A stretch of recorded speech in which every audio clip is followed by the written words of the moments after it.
Economia. O governo Lula tem déficit primário no mesmo período em que o governo de Bolsonaro apresentou um superávit. De janeiro a julho de 2022, houve um saldo positivo de 78,8 bilhões de reais.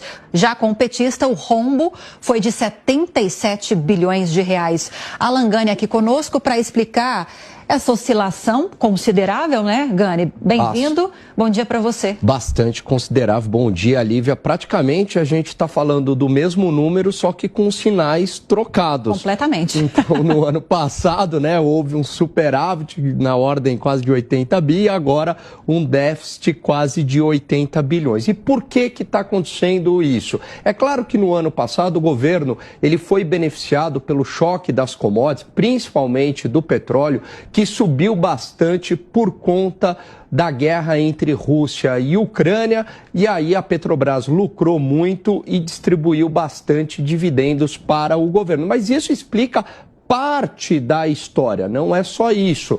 Esse governo ele tem se mostrado mais gastador. Prova disso foi a própria PEC de transição, que abriu um espaço de quase 180 bilhões de reais fora do teto de gasto. Todas as medidas ainda são do lado da arrecadação e a gente não vê nenhuma medida enfrentando o gasto público. E é claro que isso tem reflexo nas contas públicas, como a gente viu agora no mês de julho.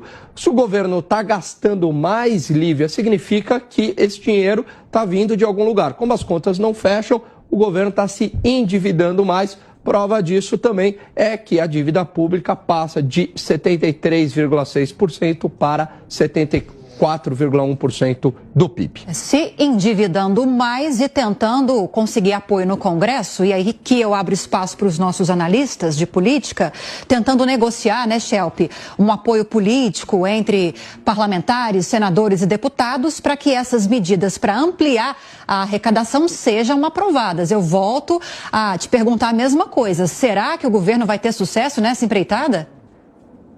Pois é, Lívia, isso depende, obviamente, das articulações políticas, que é um outro nome para o toma lá da cá, né, no Congresso. Então, a gente viu, por exemplo, a aprovação da ideia da apresentação, né, da proposta para a ideia da taxação dos fundos exclusivos, mas o Congresso é mais resistente em relação, por exemplo, à questão das offshores, né, de tributação das contas no exterior dos mais ricos. Mas mesmo essas medidas não resolveriam, né, o problema da arrecadação. Quer dizer, o governo precisa encontrar outras formas aí de aumentar essa arrecadação e não se fala nada sobre cortar despesas. O Congresso também não ajuda. Por exemplo, o governo esse ano tentou extinguir a FUNASA, Fundação Nacional de Saúde.